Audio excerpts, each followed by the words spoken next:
Hey, what's up guys? How are you doing? Ken's MoneyMatters here. Once again, we're back with another video this week, and it's going to be a very interesting video. As you can see on the topic, we have a new investment vehicle. This is what we call a purpose-built investment vehicle, right?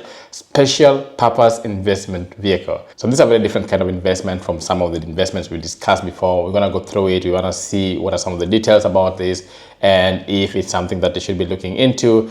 This is a very interesting investment, I would say, because we haven't done this in Kenya as often, but mainly it's just financing really. It's just finding different ways in which Kenyan government wants to finance its projects. And we do have treasury bonds, we do have infrastructure bonds, we do have T-bills, we do have all other ways in which the government tries to, finance their projects, meet their deficit in terms of cash flow. So one of them that President Ruto just launched the other day is called Linzi 003 Infrastructure Asset-Backed Security. Now, this is a very new kind of investment in Kenya, and I thought it would be good to have the initial review, tell you a little about it, and then we can go into detail later. For those who have invested and for those who are looking to maybe invest in the secondary market later, it is good to know. And because we might be having more of these coming up now that they're being launched, it's a very good platform to get to know more about them. Usually when you invest in treasury bonds, you just give the government your money. You don't really care where they're going to put that money, what they'll use that money for. You just know that money is meant for infrastructure, information that actually you don't care about.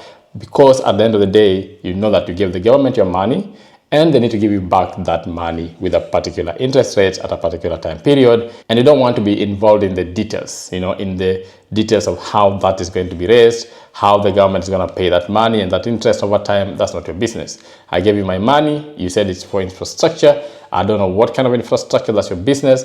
Give me back my interest rates. That's how treasury bonds work, or I would say infrastructure bonds to be specific. Now, this one, which is called infrastructure-backed security, is going to be slightly different. So the issuer, in this case, usually we have the government as the issuer. The issuer in this particular case is Linzi Finco 003 Trust. It is called an infrastructure asset-backed security. And that's where the difference comes, and we'll come back to the details. It's called infrastructure asset-backed security. Every term in that sentence has a very specific meaning that defines this kind of investment. Now, the offer was 44,791 million.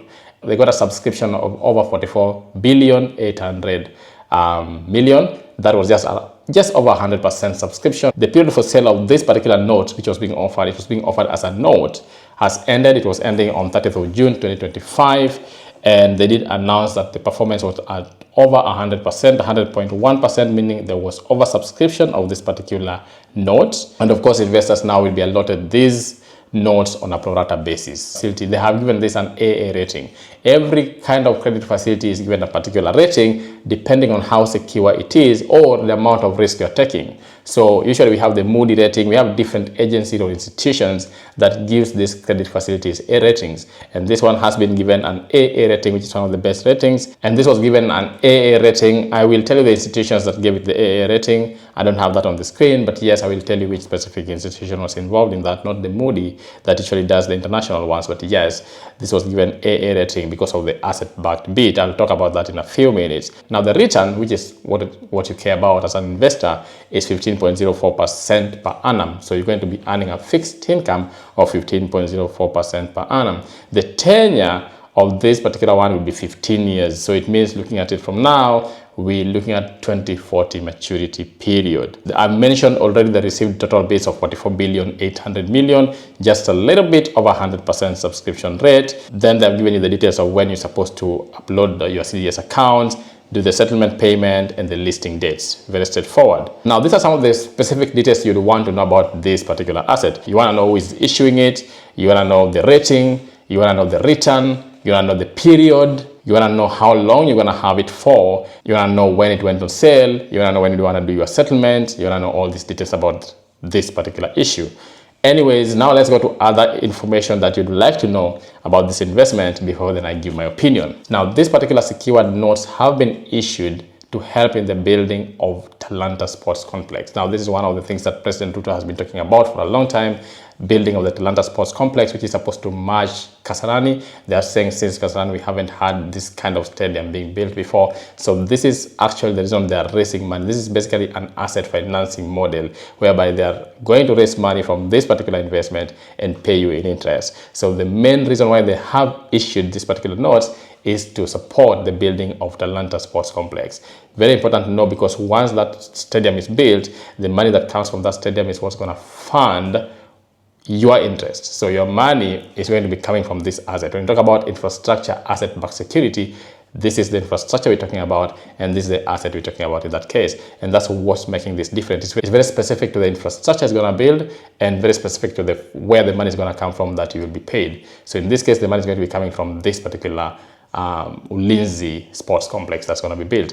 I believe it's over a 66,000 capacity seater stadium that's going to host some of the best, matches. We have AFCON coming up in 2027, going to be co-hosted within East Africa, Tanzania, Uganda, and Kenya. And so Kenya is looking forward to hosting some of the matches in this stadium. And some of the cash flow that will be coming from that stadium will be coming to your pockets directly. Now, just to mention once again, these notes are going to carry a fixed interest rate. This is not going to be, fluctuating. When this was announced, people thought this was going to be fluctuating. Now, once you buy these notes, it's going to be a fixed income security, meaning that 15.04% that I mentioned as the ROI is going to be constant. It's going to be fixed, unless, of course, now it's going to be traded in the NSE, which is going to be a different conversation altogether. But if you invested on that fixed note, and you get issued on that pro rata basis that I mentioned, then you're going to be getting your 15.04% for that duration, which is 15 years. I did mention on the title of the video that this is tax-free. So yes, this is going to be tax-free, just as we've always had in our infrastructure bonds. This is going to be a tax-free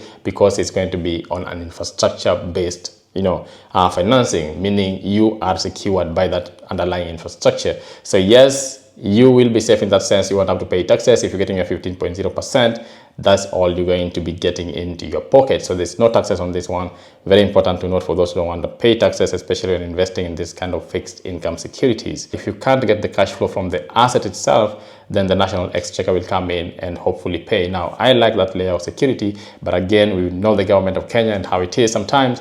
Will they pay in case the asset can't pay? Will they pay us in time? Will that process be easy and simple? They just said that, but there was no detail in how that will happen. And at what point do they kick in? At what point do you say the asset has failed, and therefore, the national exchequer needs to come in and help investors get their money? Now, that's a completely different issue, and that's the kind of risk you take with this kind of investment, right? Depending on politics, economic issues, social issues, many other factors that can affect cash flow coming from that particular asset, and the process of the national exchequer coming in, because remember, there's a budget already, and when they come in to pay this kind of money, that money has to come from somewhere. It's not clear exactly how they come in. I would still like to know that, and I will do that research, but they say that the national exchequer will basically come in if that particular asset cannot generate the money.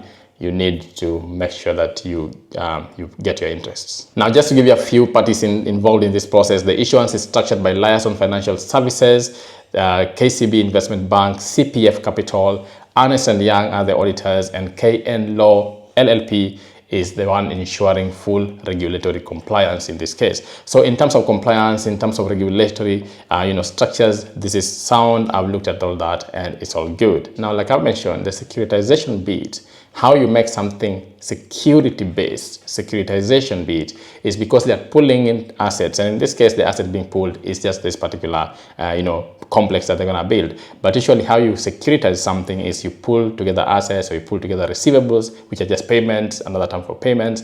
You pull together loans, and then you back them with some kind of security. That's the process of securitization, which has been done in this case. So for those who want to get deeper into understanding how this works, that's how it works. That's how you securitize something. That's why we say we invest in debt securities, because they have taken loans, they've taken money we have given to them. It's basically pulling together all these things and making them tradable.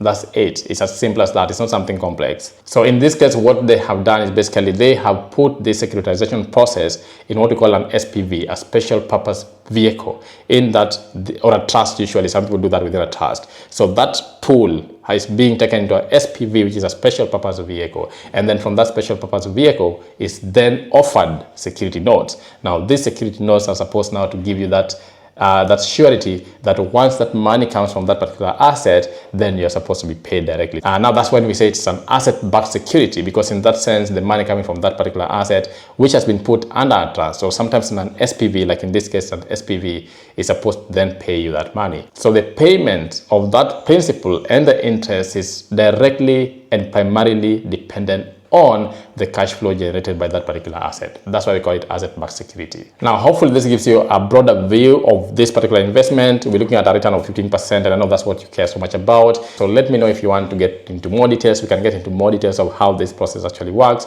which I actually plan to do in my next video or so. I'm going to do a proper diving into how this particular SPVs work.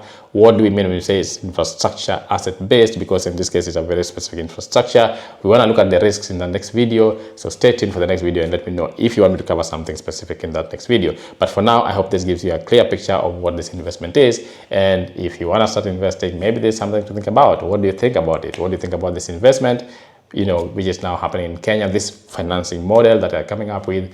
Do you think it's too risky? Do you think it's good? Let me know in the comment section below. Until next time, I'm out.